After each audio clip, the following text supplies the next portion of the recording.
2022, we are going to present about resource-based view inside our perspective.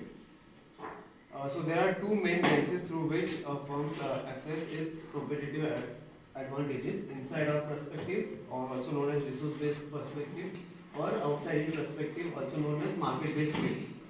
So outside in perspective, this approach starts by analyzing the competitive environment, specifically the opportunities and the threats that the firm face in external environments. So we can say that the opportunity in a market and what capabilities do a firm needs to develop in order to sustain into the global market. And inside our perspective, this approach starts by analyzing firms' internal resources and capabilities. What resources and capabilities do a firm have? What value does it provide? How rare is it? How inevitable is it? And how well they are organized to execute those ideologies. So, using the VRIO framework, so basically where value stands for does the resource and how well the company optimize its resource and capabilities to provide value to its customer, then how rare are those resources? Can any other competitor emit the same values or the same technology that the company possesses? Also, how well are they organized to utilize their resources and the capabilities that the overall company has?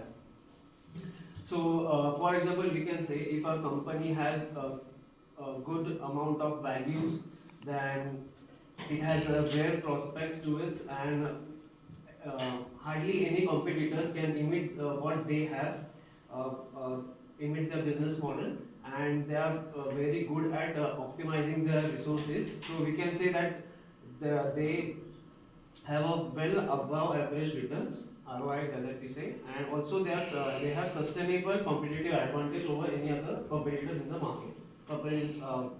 When it comes to the market analysis. Also, when I use this framework to analyze my company that I selected, which is Revolute, I found out that Revolute mobile app is a user-friendly, feature-rich platform, and that allows customer to manage their finances easily. So this app is valuable to consumer and rare compared to its traditional banking system. So Revolute has heavily invested in technological platforms, and which makes it difficult for its competitor to emit the same thing. So one of the competitors, one of the main competitors it has is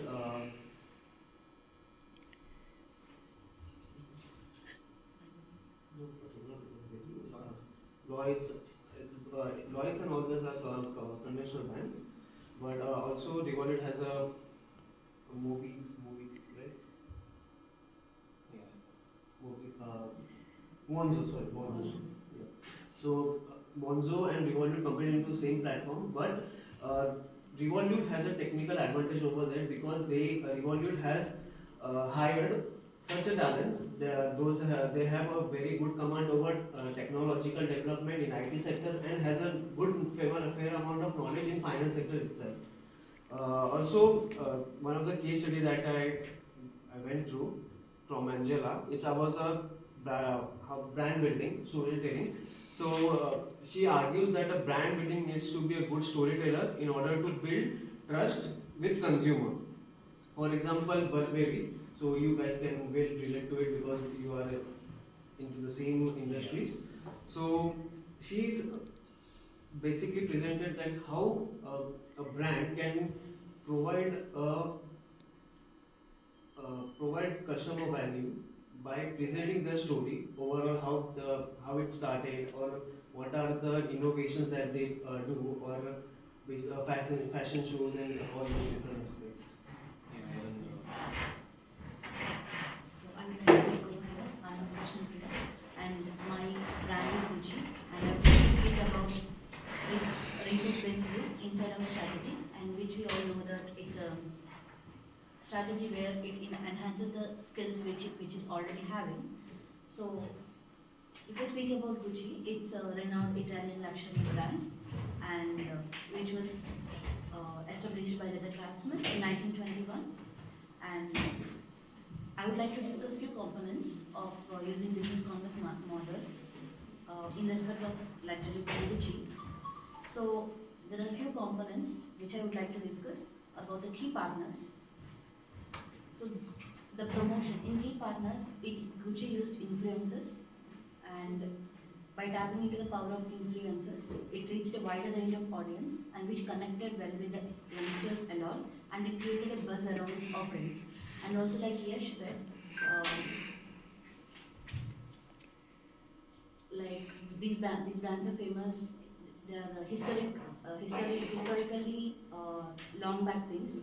So Gucci also created a value propositions like innovation in fashion. It actually speaking in the younger generation's language. Like Gucci's strategies is to capitalize on trends and appeal to all the genders.